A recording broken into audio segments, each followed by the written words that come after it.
Yeah. I want to start at kind of a 10,000 foot view of just, I think a lot of entrepreneurs, especially earlier in their careers, don't understand that this may be the most important factor, right? It's just if the idea's time has come type thing. Maybe talk a little bit about through your experience, both in starting a company at the wrong time and then also starting one, kind of at the right time with the Facebook platform and stuff like that. Yeah. So if you use the word timing, it really goes back to, in my opinion, 4 pedestals.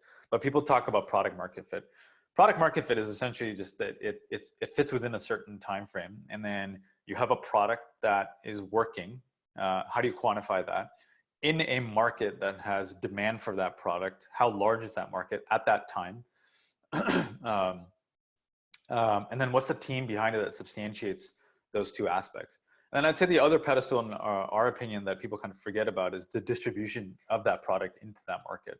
And that's another piece there. I would say, the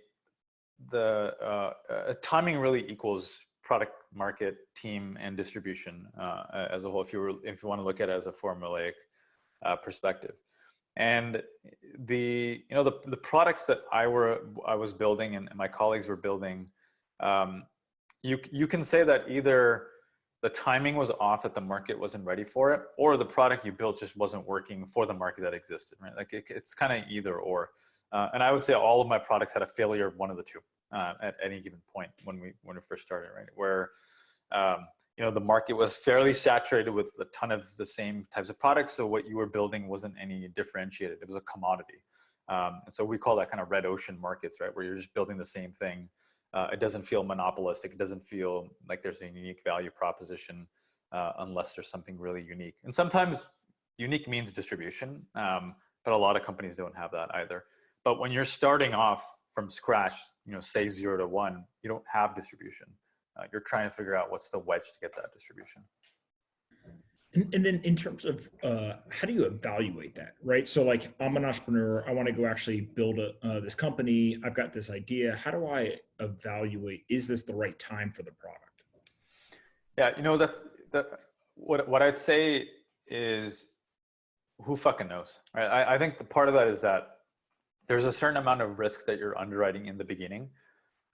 Maybe it's a vertically integrated SaaS play into a certain type of market that's never seen software. Are they ready for it or not? Who knows? Maybe it's in a market that's not the United States, it's outside. So it could be energy, real estate, insurance. It doesn't matter. I think there's just a certain amount of risk capital that's needed and a certain amount of risk attribution of founders and teams that start with, hey, I've got this idea. I think I have this problem that I can solve. Let's just get it out there and see how the market reacts. And so I'd say there's a certain amount of risk capital for that, and the types of people and partners that you want. There's no data at that time, right?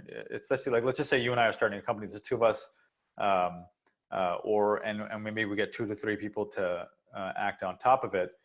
What we're really doing is we're just building some sort of prototype. We're building something that has capital expenditures towards some sort of ROI, and that ROI might be nothing. Is that, hey, we just learned that this doesn't work. Or we just learned that the market doesn't exactly want our product this way. We're seeing all these demand signals to go a different direction. Let's build in that direction. And that's typically what you see for a lot of companies. It's really rare. It does happen though, that someone says that I have this unique insight, I'm gonna build this product and then I'm gonna be able to sell it. What typically happens is they'll make that pitch and then they come out with the product and then they start tweaking it for their customer, tweaking it until they've honed in on it. Sometimes those companies start off as services, which is what we all know, what SaaS has really turned into. And either that's top down, mid market, or bottoms up. But the main thing I would think through is that there's no real data in the beginning. You got to have some sort of keen insight, and then as time goes on, and especially in today's day and age, you do have data that you're collecting on how your customers are interacting with your product. And the beauty of software products is that there's a ledger to it. There's breadcrumbs of how people use it. And that's actually where we come in, is that we have like this guide map of what it looks like to be a healthy company for your industry at your stage and life cycle. And here's how you should measure yourself against that, or benchmark yourself against that. And if you can do that, then you know where you are in the quadrant or gradients of healthy to unhealthy. It's kind of like, you're getting ready to run a marathon. Can you run it?